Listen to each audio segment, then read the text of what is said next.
Good morning, good morning, good morning. আমি সাবিত্রী, আমি পূর্ব মেদিনীপুরের ছোট্ট একটি গ্রাম থেকে বলছি। তো চলো, আমি ঘুম থেকে উঠে পড়েছি। প্রথমে দেখেছি না ক্লিপটা, তো আমি ভোর 4টে উঠে পড়েছি। তো বাইরে তো খুব অন্ধকার, আর ভেতরটাও অন্ধকার, লাইট জ্বালানো ছিল না, কারণ বাচ্চাগুলো ঘুমোচ্ছিলো, তার জন্য জ্বালালাম না। আর আমি প্রত্যেক দিন ঘুম থেকে উঠে আমি বড় মার দর্শন করি। তো ঘর যেভাবে অন্ধকার ছিল, তো ওইভাবে বড় মাকে প্রণাম করে আমি আমার কাজে লেগে পড়লাম। আর বলতে আমার বর কাজে যাবে, তার জন্য রান্না চাপিয়ে দিয়েছি। আর এই যে হচ্ছে 5টা বেজে গেছে, আমার বড় মেয়ের 5টার সময় টিউশন, ওকে ডেকে তুলেছি। আর আমার মাছ ভাজা বসিয়ে দিয়েছি, ফ্রিজ থেকে বের করে জলে রেখেছিলাম, মাছ ভাজতে বসিয়ে দিয়েছি। আমি আর থালা বাসনগুলো ধুয়ে নিয়ে চলে এসেছি। তো বাসি নাইটিও চেঞ্জ হয়ে গিয়েছে, ফুলও তুলে নিয়েছি। তো এগুলো দেখাতে পারলাম না, কারণ তখন ভীষণ অন্ধকার। ফুল যখন তুলেছিলাম তখন টর্চ লাইট জ্বেলে ফুল তুলেছিলাম, তো তার জন্য ভিডিও করে এগুলো দেখাতে পারছিলাম না। আর এদিকে অনবরত বৃষ্টি হচ্ছে, বৃষ্টির দিন, তো জানি না, ঘুমোতে ইচ্ছে করে, সকাল সকাল উঠতে ইচ্ছে করে না। কী করবো, বরের এখন ডে চলছে, তার জন্য। আর বরকে হচ্ছে ছোটা নকাল ধরাবো ভাবছিলাম, ধরতে পারলাম না। এখানে আমার ছোটো মেয়ে ঘুমোচ্ছে, আর আমার বড়ো মেয়ে চলে যাচ্ছে টিউশন। ওর হচ্ছে 5টা থেকেই টিউশন, 5টায় ফাঁকা হয়ে গিয়েছে। এখানে আমি সবজি কাটতে বসে গিয়েছি, পটল আর কিছু বাদ সবজিগুলো বা যাতে এগুলো অনেক দিন হয়ে গিয়েছিলো, এগুলো সব নষ্ট হয়ে যাচ্ছে, তার জন্য ভাবলাম যে অল্প কটা আছে তো কেটে নিই, এটা একটু চচ্চড়ি বানিয়ে নেবো। তা এগুলো বাচ্চারা খাবে না, কারণ উচ্ছে দিয়েছি বলে বাচ্চারা খাবে না। আর আমার বরকে হচ্ছে ছোটা নকাল ধরাবো ভাবছিলাম, কিন্তু পারলাম না, এই কারণেই পারলাম না, নকাল ক্যান্সেল ছিল, তার জন্যই ধরাতে পারলাম না। 6:45 নকালটা পেয়েছি, তাই ভাবলাম কেন যে 4টের সময় উঠলাম, দেরি করে উঠলেই ভালো হতো, একটু শরীরটাই ভাল লাগতো। এত তাড়াতাড়ি উঠলে শরীরটা খুবই খারাপ করে, তাই না? এখানে ভাত সব টিফিনের মধ্যে সব সাজিয়ে দিয়েছি, আর বরকে দিচ্ছি, ও তার ক্যারির মধ্যে ভরে নেবে। ও এভাবে নিয়ে যায়, খোলা নিয়ে যায় না, আগে নিয়ে যেত, তো একবার তার ব্যাগের মধ্যে পড়ে গিয়ে যে কাজের জামা প্যান্টগুলো থাকে সেগুলোর মধ্যে সব জুস পড়ে নষ্ট হয়ে গিয়েছিলো জামাগুলো। মানে যখন কাজ করেছিল তখন ভীষণ কষ্ট হয়েছে, কারণ তেল চিটে নেই আর একটা গন্ধ, সেই থেকে ক্যারির মধ্যে করেই নিয়ে যায়। তো এইভাবেই প্রত্যেকটা জিনিস আলাদা আলাদাভাবে প্যাক করে নিয়ে যায়। আর বরের এই যে দর্শন করাচ্ছি, আর দর্শন করাতে পারবো না, কারণ বর সেই 9টার সময় আসে। আর তখন অলরেডি আমি ব্লগ রেডি করে 8:30 কিংবা 9টার সময় ব্লগ আমি আপলোড দিয়ে দিই, তার জন্য দেখাতে পারলাম না। এখানে আমার রান্নার ঘরের অবস্থা এইরকম। তো বরকে রেডি করে দেওয়ার পর বর চলে গিয়েছে, আর আমার রান্নাঘরের অবস্থা এরকম। সব গুছিয়ে নেবো। এটা আমার চালের বস্তা, বাড়ির চাল, চাষ করা চাল, আর এখানে কিছু রেখেছি। আর মেয়ে এসে একটু নাই দেখাচ্ছে। তো চলো, আমি তারপর চলে এলাম এখানে। আমাদের এখানে ট্যাঙ্কি বাথরুম নেই, এই ভেতরে এখানটাই স্নান করা হয়। আর কেউ দেখতে পায় না, কারণ আমাদের এখানে আমাদের বাড়ি, আর আমার শাশুড়ি মা, আর আমার হচ্ছে বড়দা ভাই, মানে আমার বড়ের দাদা, ওরা তো ওদের বাড়ি অপোজিট সাইডে, তারা সে সাইডে স্নান করে, আর এই সাইডে আমরা এগুলো তো কেউ দেখতে পায় না, তার দরজাটা নেই। তেমন কেউ আমাদের এখানে আসেই না। আমি, আমার মেয়ে, 2 মেয়ে, শাশুড়ি মা, আর একটা আমার হচ্ছে ননদ। আর আমার বর তো হয়তো কাজের সূত্রে বাইরেই থাকে। বাথরুম বানানো হয়নি, সম্ভব হচ্ছে না। যেদিন টাকা পয়সা হবে বাথরুম বানাবো, ট্যাঙ্কি তুলবো। আর এই যেখান থেকে পুকুর থেকে জল নিয়ে যেয়ে আমি ওখানে পরিষ্কার করছি। প্রথমত আমি ঘুম থেকে উঠে এটাই কাজ করি, আমি ওখানে ধুই। ওখানে আমার 3-4 বার ধোয়া হয়ে যায়, কারণ আমি একাই ধুই, কিন্তু সকলে যায়, আমার শাশুড়ি যায়, ননদ যায়, বাচ্চারা যায়, কেউ ধুয়ে না, আমাকেই ধুইতে হয়। তো আমি ওটা 2-3 বার ধুয়ে নিই। আর তখন দেখানো হয়নি, এখনই দেখাচ্ছি। আর বাড়ি থেকে কতটা দূর, বৃষ্টি, এই যে বর্ষাকাল, কতখানি যে কষ্ট। আমার পাগুলো সব হাজাতে খেয়ে নেয়, জল ঘেঁটে ঘেঁটে, ভীষণ কষ্ট। তো কষ্ট হলো, কি করব, জীবনযাপন তো করতেই হয়, মানুষ জন্ম হয়েছি যখন, কষ্ট তো উপভোগ করতেই হয়, তাই না? তো কষ্ট করে যাও, কী আছে কপালে, পরের কথা পরে। তো চলো, পুকুরে আমি ধুয়ে নিই, তারপরে হচ্ছে ওখানে টেপের জলে ধোয়া হয়, কারণ ছোট ট্যাঙ্কি, আমি ধোবো, আমার শাশুড়ি মা ওরা আলাদা করে খায়, ওরা ধোবে। তো সারাক্ষণ অনেকবার ধোয়া হয়, তখন ট্যাঙ্কির জল ফুরিয়ে যায়। তার জন্য পুকুরে ধুয়ে নিই, তারপরে হচ্ছে ওখানে টেপে ধুয়ে নিই। এটা হচ্ছে আমার জুতো পরিষ্কার করার চিক, কারণ আমার জুতো, মেয়েদের জুতো, 2 মেয়ের আমার জুতো কতবার যে পরিষ্কার করতে হয় যায় না, ভীষণ কাদো হয়। দেখাবো আমার বাড়ি কোনখানটা, আমার পুকুর কোনখানটা, এটা আমার ভিডিওতে থেকো, বুঝতে পারবে। অনেকের তো ব্লগ দেখেছো, অনেক ভালো, এতখানি মনে হয়, যাই না, হয়তো আছে, আমি যাই না, এতটা ডিফারেন্স আমার বাড়ি থেকে মানে ধুতে আসা আর কষ্ট। আগে আমার সাবমার্শাল যখন ছিল না, তখন অনেক দূর থেকে ড্রামে করে জল বয়ে নিয়ে আসা হতো। গরমের দিন যখন ফ্রিজ ছিল না, তখন স্টেশনে আমার বর স্টেশন থেকে ফ্রিজের জল নিয়ে এনে দিত, তখন খেতাম। এরকম কষ্টের দিন গিয়েছে, এখন অনেকটাই ভালো। তো আমার ওখানে ধোয়া হয়ে গিয়েছে, এই যে চকচক করছে, শুধু কলে চলে ধোবো, এখানটায় ধোবো, তারপর বাড়ি নিয়ে চলে যাব। এটাই আমার জীবনযাপন।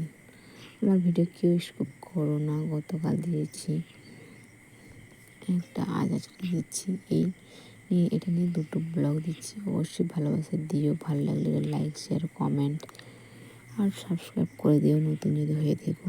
তো এইভাবে ইঁটগুলো বসেছে, ইঁটগুলো ভীষণ স্লিপ করছে, কারণ বৃষ্টি ছেড়ে হচ্ছে না, টিপ টিপ করে বৃষ্টি হচ্ছে, ভীষণ কাদা হচ্ছে। এটা হচ্ছে এঁটেল মাটি, এঁটেল মাটি কী অবস্থা, ভীষণ ছিটালো, হাঁটতে কী কষ্ট।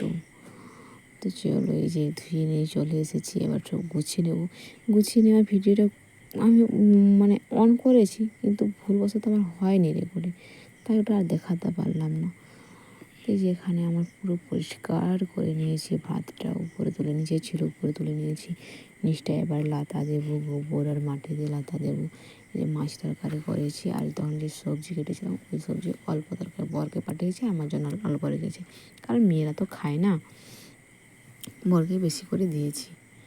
এই যে সব গুছিয়ে রেখেছি, এগুলো সব ছোটো ছোটো বাটিগুলো সব আলাদা, থালা আলাদা, খাওয়ার বাটি আলাদা, সবগুলো আলাদা করে রেখেছি। আর এই যে লাতা দিচ্ছি, রোজ আমি এই সাইডটাই লাতা দিই, আর পুরো বাড়ি লাতা দিই হচ্ছে সোমবার আর বৃহস্পতিবার, পুরো ঘর লাতা দিই। ভীষণ কষ্ট হয়, এভাবে বসে লাতা দিতে ভীষণ কষ্ট হয়, পেটের মধ্যে চাপ পড়ে। আমার এমনিতে একটু পায়ের গোড়ালির ব্যথা প্রবলেম চলে এসেছে, ভীষণ কষ্ট লাগে, তার জন্য লাতা দিচ্ছি, একবার বসে, একবার ঝুঁকে, এইভাবে লাতা দিচ্ছি। আর আমার মেয়ে বকাচ্ছে, পড়তেই বসছে না, দুষ্টু, আর মাথা খেয়ে নিচ্ছে, মাথায় এত ভীষণ গরম। আমি এইসব কাজ করতে আমার এই নাইটি পুরো ভিজে গিয়েছে, কিছুক্ষণ পরে এটা চেঞ্জ করে নেবো। আর আমি যে কতবার নাইটি চেঞ্জ করি তার ঠিক নেই।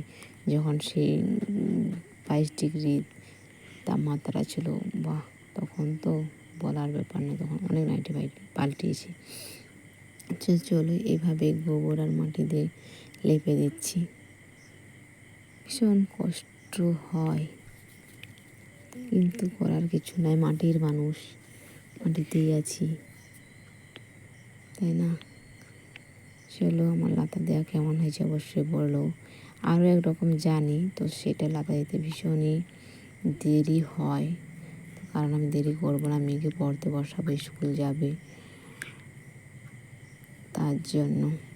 ওকে যদি পড়া না রেডি করায়, তাহলে তো স্কুল গিয়ে পড়া দিতে পারবে না। আর গতকাল রাত্রিতে তো পড়াই করেনি, তো ঘুমিয়ে গিয়েছিল, ওর ঠাম্মার কাছে গিয়ে ঘুমিয়ে পড়েছিল, ওকে আর সেখান থেকে নিয়ে আসতে পারিনি। তো চলো, এই যে আমার লাতা দেওয়া হয়ে গেছে, অলমোস্ট কিছুটা হয়ে গিয়েছে, কিছুটা বাকি আছে, রান্নাঘরটা হয়ে গেছে, খুব সুন্দর দেখাচ্ছে, তাই না।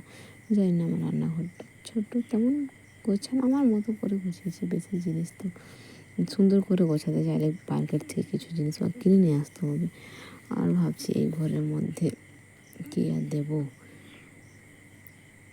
আর এখানে মাটির উনুন আমার আছে, মাটির উনুন কাছে লেপে দিচ্ছি। আর এই যে মাদুরটা আছে, ওটা আমার মেয়ে যখন বাইরে খেলা করে, তখন ওই মাদুরটা বিছিয়ে ওর উপরে বসে খেলা করে আমার মেয়ে, তার জন্য ওই মাদুরটার ঘরের ভিতরে ঢোকানো হয়নি, ওখানে রেখেছি। আর যেমন জ্বালানির মাচা, জ্বালানি নেই ওখানে, ওই একটা বাঁশ খাঁচি আছে, ওগুলো এখন গ্যাসেই রান্না হচ্ছে। এই যে আমার বাইরের মাটির উনুনের রান্নাঘর।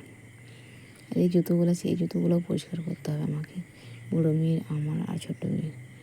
আর এখানে একটু হালকা আকাশ পরিষ্কার হয়েছে, ওদের জামাগুলো গতকাল ধুয়েছিলাম, ওগুলো রোদে মেলে দিচ্ছি। ওগুলো শুকিয়ে গেলে স্কুল পরে যাবে। আরও এক জোড়া করে আছে, না শুকলে কোনো প্রবলেম নেই। তাও মেয়ে তো বলে রোজ মামা ধুয়ে দাও, পরতে চাইবে না, ঘাম দিয়েছে, ঘামা ঘামা গন্ধ হয়। তার জন্য ওই যে ওই নাইটে আমার 3খানা চেঞ্জ হয়, 3 থেকে 4খানা। বাচ্চারও রাতে যখন ঘুমোয় ওরাও ড্রেস চেঞ্জ করে, ওদেরও মানে তার জন্য আমার এই বর্ষাকালে ভীষণ কষ্ট হয়। জামা প্যান্ট নিয়ে এখানে মেলো ওখানে মেলো। এই যেখানে এখানে আমার মুরগি থাকে, এখানে মুরগি ঘরটা লেপে দিয়েছি ওখানে, আর এখানটা ধুয়ে নিচ্ছি কারণ ওদের পটিগুলো ঝাঁটিয়ে বের করেছিলাম তো, তার জন্য ওকে জল দিয়ে ধুয়ে নিচ্ছি। ওখানে দেখতেও ভালো হবে আর গন্ধও থাকবে না, তার জন্য ওখানে বেশ ভালো করে ধুয়ে নিচ্ছি। সেই পুকুর থেকে জল তুলে নিয়ে এখানে আমি ধুয়েছি। তারপর আমি স্নান করলাম, ড্রেস চেঞ্জ করলাম, বিছানা গুছালাম, মেয়ে বই নিয়ে চলে এসেছি। মা পড়া নাও ভীষণ পড়া করেছি, তো বলার কথা না। 25 জিজ্ঞাসা করলে বলতে পারে না, 35 জিজ্ঞাসা করলে বলতে পারে না।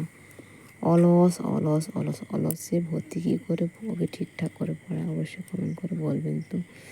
একটা পড়া 2 বা 3 বার করে পড়তে চায় না, একবার হয়েছে ব্যাস, তাতেই ওর বিশাল পড়া হয়ে গেছে মনে হয়, এতখানি অলস। আর এখানে জল আর মুড়ি খেয়ে নিয়েছি, অল্পটাই আছে। এটাই আমরা মা মেয়েতে খাচ্ছি, কারণ আমি চা খাই না। চা খুব কম, মানে খুব ইচ্ছে করলে তখন খাই না, চা আমার ভালো লাগে না চা খেতে। ওকে জল মুড়িটাই খেয়ে নিচ্ছি মা মেয়েতে। খেয়ে নিয়ে ওকে পড়াবো।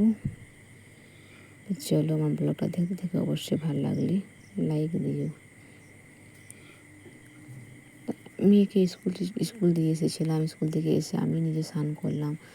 স্নান করে মেয়ের জামা প্যান্ট ধুয়েছি, মেয়েকে ঘুম পাড়িয়েছি। তারপরে আমি এই পুজো করতে বসে পড়লাম।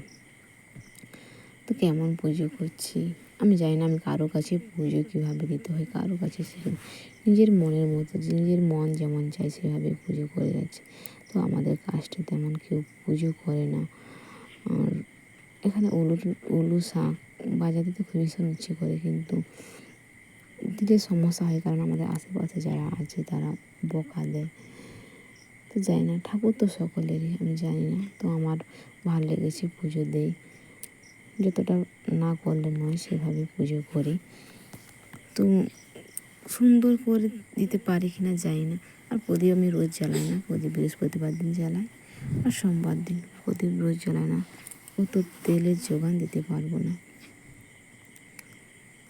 মেয়ে আমার হচ্ছে 1:30টার সময় ওর ছুটি হয়েছে, ওকে নিয়ে এসেছি। আর বড়ো মেয়ে ছুটি হবে 4টের সময়। তোমরা মা মেয়েতেই ঘুমিয়ে পড়বো। আমাদের পুজো করতে করতেই আমার এই সারাদিন জিনিস ঘরের মধ্যে তুলছি আর মিলছি। এই করতে করতে আমার 3টে পুরো বেজে গিয়েছিল, আমার খেতে 3:30 বেজে গিয়েছিল। এখানে আমার পুজো হয়ে গিয়েছে, আমি ধূপ জ্বালাচ্ছি, না ধূপ করছিলাম। তো চলো, অনেক অনেক ভালোবাসা দিও, যাতে করে আমি আমার ব্লগ দেওয়ার আগ্রহটা একটু ভালো করে পাই, তাই না।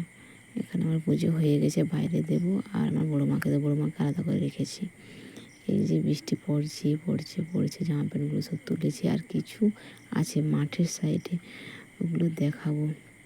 সব থেকে আমার ভীষণ কষ্ট হয় এই জলের কাছে যেতে, মানে ট্যাঙ্কির কাছে যেতে, আর জামা প্যান্ট সারাক্ষণ তোলো ঢোকাই। এই বাড়ির মধ্যে কারণ মেলার তো তেমন জায়গা নেই, ছোট্ট বাড়ি, তাই ওই যে মাঠে গরু চড়ছে, আপন মনের গরু চড়ছে, বৃষ্টিতে ভিজছে আর খাচ্ছে।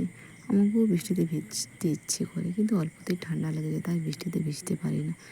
এই যে এখানে কিছু জিনিস মিলেছে। চলো, অবশ্যই ব্লগটা কেমন হয়েছে অবশ্যই কমেন্ট করে বলো। বাই, দেখা হবে আগামীকাল নতুন একটা দিনে, নতুন একটা সকালে, আর খুব সুন্দর একটা ব্লগ নিয়ে আসার চেষ্টা করব। বাই।